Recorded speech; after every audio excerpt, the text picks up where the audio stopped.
আবিদকে পছন্দ করে ভালোবেসে ভোট দেয়নি।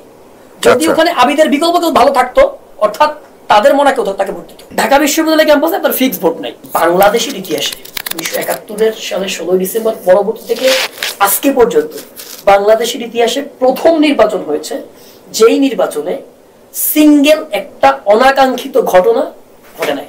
কোনো একটা ছেলে দাবি করে নাই বা কোনো একটা শিক্ষার্থী দাবি করে নাই যে তার প্রচারে তাকে বাধা দেওয়া হয়েছে। এখন আমি ঢাকা বিশ্ববিদ্যালয়ের এবং আমাদের বাক্সাসেরও কেউ কিন্তু কোনো পদ পায়নি, এটা বলে আমি আমি আমি আমি ঢাকা বিশ্ববিদ্যালয়ের ক্যাম্পাসে রাজনীতি করেছি এবং ঢাকা বিশ্ববিদ্যালয়ের ক্যাম্পাসে আসলে আমাদের রাজনৈতিক উত্থান বলা চলে। এবং আপনি দেখবেন ডাকসু ঢাকা বিশ্ববিদ্যালয় কেন্দ্রীয় ছাত্র সংসদ, এটা ঢাকা বিশ্ববিদ্যালয়ের একটা ইস্যু হলেও, ঢাকা বিশ্ববিদ্যালয়ের একটা অভ্যন্তরীণ বিষয় হলেও, বাংলাদেশের প্রেক্ষাপটে, ইতিহাস এবং ঐতিহ্যের প্রেক্ষাপটে ডাকসু বাংলাদেশের মধ্যে এটাকে বলা হয় it is the mini parliament of Bangladesh. এবং এই মিনি পার্লামেন্টের গুরুত্ব বাংলাদেশে আপনি দেখবেন, আপনি জীবনে মন্ত্রী অনেকবার হতে পারবেন, কিন্তু একবার ডাকসুর ভিপি হলে তার গুরুত্ব একজন মন্ত্রীর থেকে অনেক অনেক গুণ বেশি। সেই ঢাকা বিশ্ববিদ্যালয়ের যে নির্বাচন আমরা গত 2 দিন আগে দেখলাম, এবং আমরা সেখানে দেখেছি যে ইসলামী ছাত্র শিবির তারা সম্মিলিত শিক্ষার্থী জোট নামে একটা প্যানেল দিয়ে তারা নিরঙ্কুশ বিজয় লাভ করেছে। এখন আমি তাদেরকে অভিনন্দন জানাই। আপনি দেখুন ঢাকা বিশ্ববিদ্যালয়ের ক্যাম্পাসে যারা ভোট দিয়েছে, যে শিক্ষার্থীরা ভোট দিয়েছে, আমি তাদের সেই ম্যান্ডেটকে আমি কুর্নিশ করি, আমি তাদের ম্যান্ডেটকে আমি সম্মান করি এবং আমি মনে করি তারা তাদের যে পছন্দের ক্যান্ডিডেট তাদেরকে ভোট দিয়েছে। আপনি দেখুন কেউ একটা কথা বলে না যে শিবির পাশ করেছে, এটা যেমন সত্য, কিন্তু ঢাকা বিশ্ববিদ্যালয় ক্যাম্পাসে ডাকসুতে যে পরিমাণে ভোট কাস্ট হয়েছে সেখানে কিন্তু শিবির অর্ধেক ভোটও পায়নি। এই বাস্তবতা কিন্তু আপনাকে বুঝতে হবে। আমি আপনাকে যদি বলি, ডাকসুতে 31,000 ভোট কাস্ট হয়েছে, সেখানে সর্বোচ্চ ভোট পেয়েছে সাদিক কাইম। তিনি ভোট পেয়েছেন 14,000 শিক্ষার্থী সাদিক কাইমকে ভোট দিয়েছে।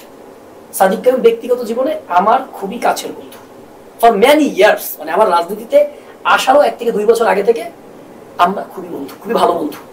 এখন এই সাদিক কাইমকে যদি 31,000 ভোট কাস্ট হয়ে থাকে, সেখান থেকে 14,000 শিক্ষার্থী ভোট দিয়েছে, 16,000 শিক্ষার্থী কিন্তু এই সাদিক কাইমকে ভোট দেয়নি বা 17,000 শিক্ষার্থী ভোট দেয়নি। আবার তার প্যানেলে যিনি হচ্ছে জিএস হয়েছেন, তিনি পেয়েছেন সম্ভবত 10,000 ভোট, 20,000 শিক্ষার্থী হচ্ছে তাকে ভোট দেয়নি। আবার যিনি এজিএস হয়েছেন তিনি পেয়েছেন 11,000 ভোট, তাকে ভোট দেয়নি প্রায় 20,000 শিক্ষার্থী। এরপরে যারা সদস্য হয়েছেন বা অন্যান্য সম্পাদক হয়েছেন তাদের ভোট প্রত্যেকে 10,000-এর নিচে। এই কারণে শিবির ডাকসুতে পাশ করেছে, কিন্তু অন্যরা পাশ করেনি। এখন আপনি বলতে পারেন এখানে ছাত্রদল কোনো ফ্যাক্টরি না, ডাকসুর হিসেবটা হচ্ছে ওখানে ব্যক্তি হিসেব করে ভোট হয়েছে, কোনো প্যানেলে কিন্তু ভোট হয়নি। ডাকসুতে ভোট হয় সাধারণত ব্যক্তির নামের উপরে, ওখানে কে কোন প্যানেল দিয়ে মনোনীত এই হিসেবে ওখানে ব্যালট থাকে না, ব্যালট থাকে বাই ইউর নেম। আপনার আব্দুল কাদের, আব্দুল, মানে এই না, মানে আপনার নামের শুরুর অক্ষর দিয়ে দলীয় সমর্থন করে প্যানেল আকারে থাকে, দলীয় সমর্থন আকারে প্যানেল দিয়েছে, বাট ওটা অফিশিয়ালি যে কাগজ এগুলো যে সেটার কোনো প্যানেল থাকে না। এখন ডাকসুতে আপনি দেখতে হবে যে ডাকসুতে যারা জিতেছে বা যারা পরাজয় বরণ করেছে এদের ব্যক্তিগত কিছু ইমেজ আছে, আবার যারা পরাজয় বরণ করেছে তাদেরও ব্যক্তিগত ইমেজ আছে। সেইখানে আমি যদি বলি যে শিবিরের অনেক ভোট পেয়েছে, পাশও করেছে, কিন্তু ডাকসুতে অধিকাংশ শিক্ষার্থী শিবিরকে ভোট দেয়নি, কিন্তু যারা ভোট দিয়েছে তাদের ভোটে ওরা পাশ করেছে। যদি আপনি দেখেন 38,000 শিক্ষার্থী ডাকসুতে রানিং ভোটার, সেখান থেকে 14,000 মানে 3 ভাগের 1 ভাগ প্রপোর্শন যদি আপনি করেন, যে রানিং ভোটারদের, রানিং যে ছাত্ররা আছে, রানিং ছাত্রদের 3 ভাগের 1 ভাগ শিক্ষার্থী শিবিরকে সাপোর্ট করেছে, 2 ভাগ শিক্ষার্থী সাপোর্ট করেনি। এখন আপনি অন্য যারা ফেল করেছে তাদের ফেল করার কারণটা কি? এখন দেখুন ছাত্র দলের যে ছেলেটা ভিপি নির্বাচন করেছে তিনি 5,000 ভোট পেয়েছেন। আবার শামীম নামে একটা ছেলে ভোট করেছে, যেহেতু তারা অধিকাংশ আমার জুনিয়র সেজন্য নাম ধরেই বললাম। শামীম ছেলেটা সে 4,000 ভোট পেয়েছে। এরকম করে আবার উমামা কিছু ভোট পেয়েছে, বিনিয়ামিন মোল্লা কিছু ভোট পেয়েছে। এরকমের করে যদি আপনি হিসাব করেন, তাদের ভোট যদি যোগ করেন, তারা কিন্তু সাদিকের থেকে বেশি ভোট পেয়েছে। এখন এই যে ভোটের আপনার সমীকরণ, এই যে ভোটের ইকুয়েশন, এখানে আপনাকে বেশ কিছু বিষয় মাথায় রাখতে হবে। ঢাকা বিশ্ববিদ্যালয় ক্যাম্পাসে ট্র্যাডিশনাল পলিটিক্যাল প্র্যাকটিস করে আপনি ভোট পাবেন না। আপনি আরেকটা জিনিস এখন সবগুলি পদে কিন্তু 28টা পদের মধ্যে 23টা পদে কিন্তু শিবিরের ছেলেরা পেয়েছে, তো সবগুলিকে আপনি যুক্ত করেছেন নাকি ও সবগুলো যুক্ত করার সুযোগ নেই, কারণ যে ভিপিতে দিয়েছে সে আবার সদস্যকে দিয়েছে, একই ব্যক্তি সব জায়গায়। এখানে আবার একটা ব্যাপার কাজ করে, কিছু কিছু ক্ষেত্রে এইটা ঘটে নাই, কিছু কিছু ক্ষেত্রে আপনার বিকল্প নাই হিসেবে ভোট দেওয়া হয়েছে। আমি ফর এক্সাম্পল আপনাকে বলি, জগন্নাথ হলে সাদিক বিকল্প নাই হিসেবে শিবিরকে ভোট দিয়েছে। আমি আপনাকে সেটাই আমি আসতেছি। জগন্নাথ হলে সাদিক কায়েম 10 ভোট পেয়েছে।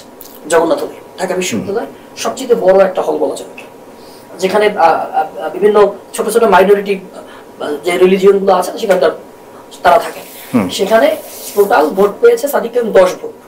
এখানে আপনার ছাত্র দলের যিনি বিপি ক্যান্ডিডেট আবিদ, তিনি পেয়েছেন প্রায় 1200-র কাছাকাছি ভোট। আবার একই প্যানেলের হামিম, সে ওখানে ভোট পেয়েছে মাত্র 200-250। কিন্তু ওখানে আবার যিনি অন্য একটা স্বতন্ত্র প্যানেলের মেঘমল্লার বসু, তিনি ওখানে ভোট পেয়েছেন প্রায় 1000-এর উপরে। অর্থাৎ শামীম ওখানে তেমন ভোট পায়নি। দেখুন ওখানে শামীম তো আবার একটা সমর্থন ছিল তার প্রতি, আওয়ামী লীগের কম পেয়েছে। শামীমের ইস্যুটা আমি আসতেছি। দেখুন এখানে ক্যালকুলেশনটা কি, অর্থাৎ ওখানে সাদিককে ভোট দিবে না, তার বিকল্প হিসেবে ওখানে আবিদকে ভোট দিয়েছে। আবিদকে পছন্দ করে ভালোবেসে ভোট দেয়নি। যদি ওখানে আবিদের বিকল্প কেউ ভালো থাকতো, অর্থাৎ তাদের মনে কেউ তাকে ভোট দিত। যেহেতু মেঘমল্লার বসু তিনি মাইনরিটি কমিউনিটির লোক, তিনি পুরো ক্যাম্পাসে কোনো ভোট পায় নাই, কিন্তু জগন্নাথ হলে 1000-এর উপরে ভোট পাইছে। অর্থাৎ ওইখানে কিন্তু হামিমের বিকল্প ভালো চয়েস তাদের। আবিদকে কেন দিল এত এত? ওই প্যানেলটাতে মানে সাদিকের বিকল্প আসলে ওখানে আবিদ ছাড়া কেউ ছিল না তাদের চোখে। আচ্ছা, এইখানে তারা দিয়েছে। ছাত্রলীগের যে ভোটের কথা বললেন না, ছাত্রলীগের আসলে ঢাকা বিশ্ববিদ্যালয় ক্যাম্পাসে ওইভাবে আহামরি ভোট কখনোই ছিল না। আপনি ছাত্রলীগ গত 16 বছরে ক্যাম্পাসে যে পরিমাণে জুলুম নির্যাতন নিপীড়ন করছে, সর্বশেষ জুলাই বিপ্লবে তাদের যে ভূমিকা, সেখানে ঢাকা বিশ্ববিদ্যালয় ক্যাম্পাসে ছাত্রলীগের ভোট থাকবে এটা কল্পনা করাই হচ্ছে আমাদের কল্পনাই করা উচিত না। কারণ আপনি দেখবেন জুলাই বিপ্লবে আমরা বলি যে বাংলাদেশের 90-95% মানুষ জুলাই বিপ্লবে সমর্থন করেছে, এবং যেটা সূতিকাগার ছিল ঢাকা বিশ্ববিদ্যালয়, সেখানে ঢাকা বিশ্ববিদ্যালয় ছাত্রলীগের ওইভাবে কট্টর ছাত্রলীগের কোনো ভোটই ছিল না। আপনি যদি ঢাকা বিশ্ববিদ্যালয়ের আবাসিক যে হলগুলো আছে, আপনি যদি মানে যখন ছাত্রলীগ গত 16 বছর ক্ষমতায় ছিল, তখনও যদি আপনি ছাত্রলীগের সেই ক্যালকুলেশন আপনি দেখেন, আমি যেহেতু ঢাকা বিশ্ববিদ্যালয় হলে থাকার সৌভাগ্য হয়েছিল আমার শুরু থেকে কিছুদিন, পুরো হলে যেখানে আপনার 2000 ছাত্রছাত্রী থাকে, শিক্ষার্থী থাকে, সেখানে ছাত্রলীগের মানে অ্যাক্টিভ ছেলের বেলা সব মিলে 50 জন, 50টা ছেলে মন প্রাণ দিয়ে ছাত্রলীগ করছে। এর বাইরে যারা ছাত্রলীগ করছে তারা হলে থাকা লাগবে। ঢাকার সাথে সবাই থাকতে পারে না, এবং বলা হয়ে থাকবে ঢাকা বিশ্ববিদ্যালয়ে যারা পড়াশোনা করে তারা অধিকাংশ গ্রাম থেকে আসে, মিডল ক্লাস, লোয়ার ক্লাস। এরা যেহেতু হলের বাইরে থাকতে পারে না, এরা মানে ছাত্রলীগের দাসত্ব মেনে নিয়ে এক প্রকার নিজের ব্যক্তিত্বকে বিসর্জন দিয়ে, নিজের সেই ব্যক্তি স্বাধীনতা, ব্যক্তি চেতনা বোধ বিসর্জন দিয়ে তারা ছাত্রলীগের প্রোগ্রাম করেছে, গেস্ট রুম করেছে, সব শিবিরের অনেকে করেছে। ইভেন আমাদের মতো যারা আমরাও লোয়ার ক্লাস ফ্যামিলি থেকে এসেছি, আমরা যখন নিজেদের সেই ব্যক্তিত্বকে বিসর্জন দিতে পারি নাই, ফার্স্ট ইয়ার শেষ করে সেকেন্ড ইয়ার থেকে আমরা হল থেকে বের হয়ে গেছি। তো এখানে এইটাই আসলে ঢাকা বিশ্ববিদ্যালয় ক্যাম্পাসে আপনার কোনো ইসের ভোট নাই, যেটাকে বলা হয় ফিক্স ভোট। ঢাকা বিশ্ববিদ্যালয় ক্যাম্পাসে আপনার ফিক্স ভোট নাই। ঢাকা বিশ্ববিদ্যালয়ের ভোট হচ্ছে সুইং ভোট। আপনি ভালো কাজ করবেন আপনাকে ভোট দিবে, আপনি খারাপ কাজ করবেন আপনাকে ভোট দিবে না। এবং আপনি ওই যে সাইবার স্পেসে আপনি আইসা যদি এখন মূল যে প্রশ্নটা করেছিলাম, আর একটা বিষয় আপনার কাছ থেকে জানতে হবে যে কারচুপির কি আসলে কোনো কিছু দেখেছেন কি না, কারণ দিনভর অনেকগুলি বিষয় নিয়ে বিতর্ক হয়েছে। এখানে ছোট্ট করে যদি শেষ মন্তব্যটা করে পড়ব। ভাই দেখুন, কারচুপির জগন্নাথ জাহাঙ্গীরনগরে কিন্তু আমরা এখনো পর্যন্ত কোনো কিছু, কারচুপির যে বিষয়টা এসছে, আপনি দেখেন ঢাকা বিশ্ববিদ্যালয়ের মতো যে জায়গাটা, এই ঢাকা বিশ্ববিদ্যালয়ে মানে 5 তারিখের পরে ঢাকা বিশ্ববিদ্যালয়ের সব থেকে মানে শক্তিশালী শিক্ষক কারা, কোন প্যানেলের শিক্ষকরা সব থেকে শক্তিশালী, তারা হচ্ছে সাদা দল। সাদা দল মানে হচ্ছে বিএনপি এবং জামাত, একই প্যানেল। একই প্যানেলের শিক্ষকরা হচ্ছে এখানকার বিসি, প্রবিসি, আরো যা যা আছে সবকিছু পদে তারাই আছে। এখন বাস্তবতা হচ্ছে এই ঢাকা বিশ্ববিদ্যালয় ক্যাম্পাসে 2-1টা অনাকাঙ্ক্ষিত ছোটখাটো ঘটনা ঘটতে পারে। আপনি যদি দেখেন ঢাকা বিশ্ববিদ্যালয়ের ইতিহাসটা, বাংলাদেশের ইতিহাসে 1971 সালের 16 ডিসেম্বর পরবর্তী থেকে আজকে পর্যন্ত বাংলাদেশের ইতিহাসে প্রথম নির্বাচন হয়েছে, যেই নির্বাচনে সিঙ্গেল একটা অনাকাঙ্ক্ষিত ঘটনা ঘটে নাই। কোনো একটা ছেলে দাবি করে নাই বা কোনো একটা শিক্ষার্থী দাবি করে নাই যে তার প্রচারে তাকে বাধা দেওয়া হয়েছে বা তাকে ফিজিক্যালি অ্যাসল্ট করা হয়েছে। প্রত্যেকটা ছেলে মেয়ে তার স্বাধীনভাবে প্রচার প্রচারণা করছে, সবকিছু স্বাধীনভাবে করছে, এবং মানে যুক্তির খাতিরে, তর্কের খাতিরে, ধরুন এখানে আমরা বসে তর্ক করবো, বাট আলটিমেটলি তর্ক শেষ হয়ে যাওয়ার পরে আবার কোলাকুলি করে। ঢাকা বিশ্ববিদ্যালয়ের কাছে যারা প্রচার প্রচারণা করছে বিভিন্ন প্যানেলে, তারা তর্ক করছে, একসাথে তর্ক করছে, ডিবেট করছে, আবার একসাথে বসে চা খাইছে। মানে বাংলাদেশের জন্য এটা একটা লার্নিং পিরিয়ড, বাংলাদেশের জন্য এটা একটা উদাহরণ যে মানে ঢাকা বিশ্ববিদ্যালয় বাংলাদেশকে পথ দেখায়, জাতিকে পথ দেখায়, যেটা আমরা সবসময় বলি। ঢাকা বিশ্ববিদ্যালয় ডাকসু নির্বাচন জাতিকে পথ দেখাইছে যে এইটা হতে পারে, it will be a role model. কিন্তু কারচুপির একটা বড় ধরনের অভিযোগ আনা হয়েছে। বড় ধরনের কোনো অভিযোগ আসেনি, কিছু ছাত্র দলের মতো আমি আপনাকে বলি, কারচুপির ব্যাপারটা হচ্ছে কিছু ছোটখাটো অনাকাঙ্ক্ষিত ঘটনার, কিছু কিছু ছোটখাটো অনাকাঙ্ক্ষিত, এটা কি ভোট চুরি বা ভোটকে বিচ্যুতিমূলক আচরণ আপনি সর্বোচ্চ বলতে পারেন। ডাকসুতে যেটা ঘটেছে, ভোট এদিক সেদিক করার আমার মনে হয় না যে ডাকসুতে ভোট চুরির মতো কোনো ঘটনা ঘটেছে। আপনি অ্যাজ এ মানে বাই নেচার আপনি হিউম্যান বিং, আপনি কখনো 100% নিউট্রাল না। ওকে, আপনি মনে করছেন হয়নি, জাহাঙ্গীরনগর এখনো পর্যন্ত দেওয়া হয়নি। এখন আমি ঢাকা ইউনিভার্সিটি শেষ করি, ঢাকা ইউনিভার্সিটিতে যে ছোটখাটো একটা অভিযোগ ছিল, একটা অভিযোগ তারা কনক্রিট প্রমাণ হিসেবে এখন পর্যন্ত মানে বিএনপি বলেন, তারপরে হচ্ছে অন্য যারা বলেন, মানে স্বতন্ত্র প্যানেল বলেন, তারা অভিযোগ করতে পারে, এখন পর্যন্ত তারা কোনো প্রমাণ দিতে পারেনি। জাহাঙ্গীরনগর বিশ্ববিদ্যালয়ের যে ঘটনাটা ঘটেছে আপনারা দেখেছেন যে গত পরশুদিন রাতের বেলায় আপনি মারুফ মল্লিক নামে একজন ভদ্রলোক আছেন, যিনি নিয়মিত লেখালেখি করেন এবং বিএনপিপন্থী বুদ্ধিজীবী হিসেবে পরিচিত, এবং বিএনপিপন্থী শিক্ষকরা তারা আগের রাতে ব্যালট বক্স নিয়ে দৌড়াদৌড়ি করেছে, আরো অনেক কিছু মেকানিজম করেছে। গতকালকে একটা ভিডিও ভাইরাল হয়েছে, এক শিক্ষক, তিনি জুলাই বিপ্লবের অন্যতম একজন প্রতিবাদী মুখ ছিলেন জাহাঙ্গীরনগর বিশ্ববিদ্যালয়।